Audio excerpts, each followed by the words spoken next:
Radio con Fe. Esta vez estamos con el experto en gestión pública, el doctor César Candela, al cual le damos la más cordial bienvenida al programa. ¿Qué tal, doctor Candela? ¿Cómo está usted? Hola, Ricardo, ¿cómo estás? Muy buenos días. Un feliz año primero que todo para ti y tus oyentes. Muchas gracias, doctor. El motivo de la llamada es la siguiente. Queríamos saber qué opinión tiene usted como experto en gestión pública sobre las diversas, digamos, denuncias que se han venido dando en diferentes medios de comunicación social sobre los perfiles de las personas que están siendo nombradas por el actual gobierno del presidente Castillo. Por ejemplo, hay una denuncia importante de que el Ministerio del Ambiente se ha convertido en una especie de agencia de empleos de militantes de Perú Libre, y hay otra denuncia igual de importante que entre el 31 de diciembre y el 1 de enero se nombraron a muchos funcionarios, se cesaron a muchos funcionarios y en su reemplazo se nombraron a muchos otros en Ocitrán. Entonces, que no tienen o que no tendrían el perfil adecuado para los cargos, sino simplemente una especie de nombramiento político y de reparto digamos de favores por ser vinculados a determinados partidos, como en el caso del Ministerio del Ambiente o en el otro caso, el caso de Perú Libre. ¿Qué opinión le merece a usted esa situación? Claro que sí, Ricardo. A ver, en principio, gracias por la consulta y la llamada. En la gestión pública, para tu público, básicamente existen algunos parámetros que nos invitan generalmente a los que ocupan el liderazgo, la conducción de los municipios, las regiones, y en este caso el Poder Ejecutivo, nos obligan o los obligan a nombrar a personas que cuenten con determinados perfiles, es decir, con determinados requisitos o estudios o preparación para conducir áreas o sectores donde se tomen decisiones importantes, porque a través de ellas se va a poder conducir adecuadamente las políticas públicas que conducen a corregir o conducir lo que es idóneo en transporte, en educación, en salud, etcétera. Y en este caso el ambiente, como lo has mencionado. Ahora, doctor, una tingencia, disculpe la interrupción. ¿Eso de alguna manera tiene algún marco legal? Por ejemplo, se habla del nombramiento del señor Salaverry, y ahí sí se menciona un marco legal en el cual se dice que tiene que tener experiencia aprobada en el cargo, y hay una discusión sobre si es experiencia técnica o realmente es experiencia gerencial o directiva. A eso iba, Ricardo, para mayor y mejor comprensión de tu público. Efectivamente, la gestión pública nos pone esos parámetros, y adicionalmente el derecho y la ley nos da un marco jurídico, es decir, que hay que cumplir. Y en algunos casos, y sobre todo en los cargos de confianza, como el que ha señalado, existen necesariamente la obligación de cumplirse con ciertos requisitos. En el caso de Perú Petro, existe la obligación de que la persona que asuma la conducción de la institución, en este caso la presidencia de la institución, debe necesariamente contar con experiencia en el cargo. Por ende, el señor Salaverry, que en este caso, más allá de que nos caiga bien o nos caiga mal, no cuenta, por lo menos hasta donde sepamos públicamente, con esta experiencia. Por lo tanto, está descalificado en cuanto a conocimiento, más allá de si, como acabo de señalarlo, nos caiga bien o nos caiga mal, número uno. En segundo lugar, los ministros de Estado que hemos observado son cargos de confianza, es decir, que el presidente puede nombrar a quien quiera. Sin embargo, al ser los líderes de los sectores más importantes del país, cuyos resultados van a impactar en la población, deberían por lo menos contar con cierta experiencia o cierta preparación mínima. Pero mira tú, por ejemplo, el ministro de Transportes y Comunicaciones. ¿Qué experiencia tiene en el sector? Ninguna. El ex secretario de Presidencia de la República, ¿qué experiencia tenía? Ninguna. era un sindicalista que no puedo despreciar la labor de un sindicalista, pero ¿qué experiencia puede tener un señor para manejar la casa presidencial? Ninguna. Entonces, como dice un popular refrán, zapatero a sus zapatos, Ricardo. O sea, tú no puedes poner a conducir una institución a gente que no tiene ninguna experiencia, y sobre todo en cargos de confianza. Ahora, lo que yo veo es que el Estado se está convirtiendo en este gobierno particularmente en una gran agencia de empleos, donde estos caballeros están poniendo a sus amigos más cercanos y a sus compadres, por decirlo así, en cargos de confianza a cambio de los sueldos que son pagados por los impuestos de todos los peruanos que en estos 30 años están haciendo sus esfuerzos. Para eso quiere entonces el señor Franque aumentar los impuestos. Gracias a Dios que el Congreso le ha dicho al gobierno y le ha puesto un estate quieto con las facultades. ¿Tú te imaginas que los impuestos se sigan aumentando para pagar más sueldos a personas que ni siquiera tienen las calificaciones? Porque hasta donde yo tengo entendido, los ministerios están avanzando en piloto automático. Las decisiones que se están adoptando no necesariamente son las correctas, no solamente en el Ministerio del Ambiente, sino en la gran mayoría de ministerios. Y lamentablemente el impacto negativo es hacia la población.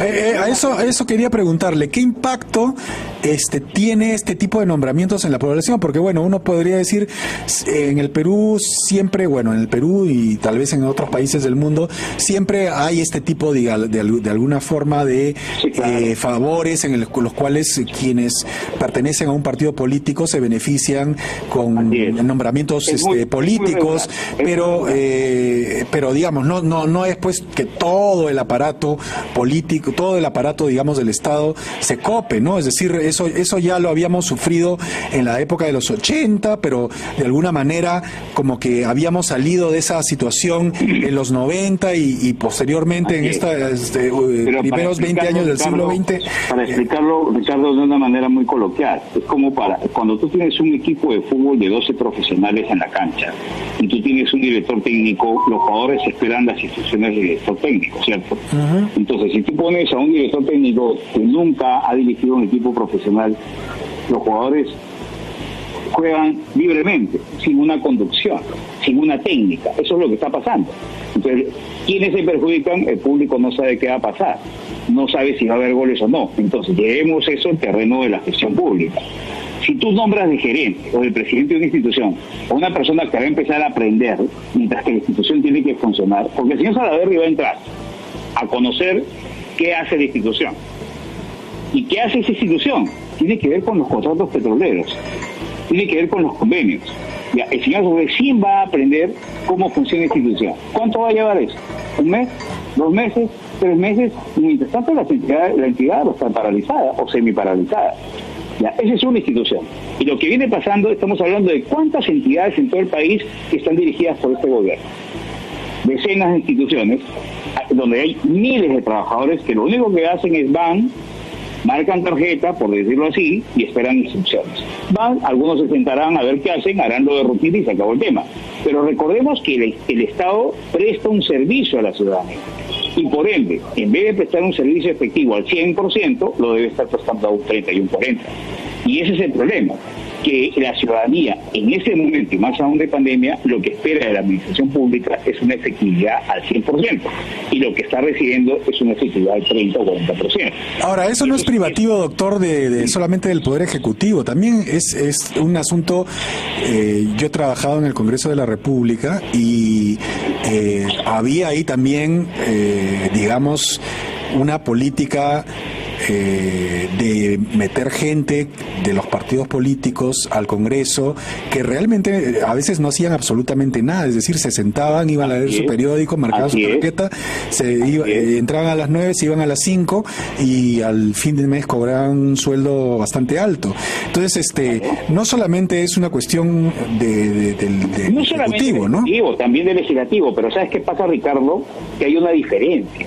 que el Ejecutivo ejecuta, hace gobierno, el Legislativo legisla. Entonces, en todo caso, lo que yo le puedo reclamar es a los congresistas dónde están las leyes que están promoviendo el acceso al trabajo, que están promoviendo el acceso a la educación, que están mejorando la salud, ¿me entiendes? Yo se los puedo reclamar a los 135 o 130 congresistas. En cambio, al gobierno yo se le puedo reclamar, oye, tú estás usando mis impuestos para pagarle a gente que no está preparada, yo sí le puedo reclamar eso. Y en todo caso también se lo puedo reclamar al Congreso. Perfecto.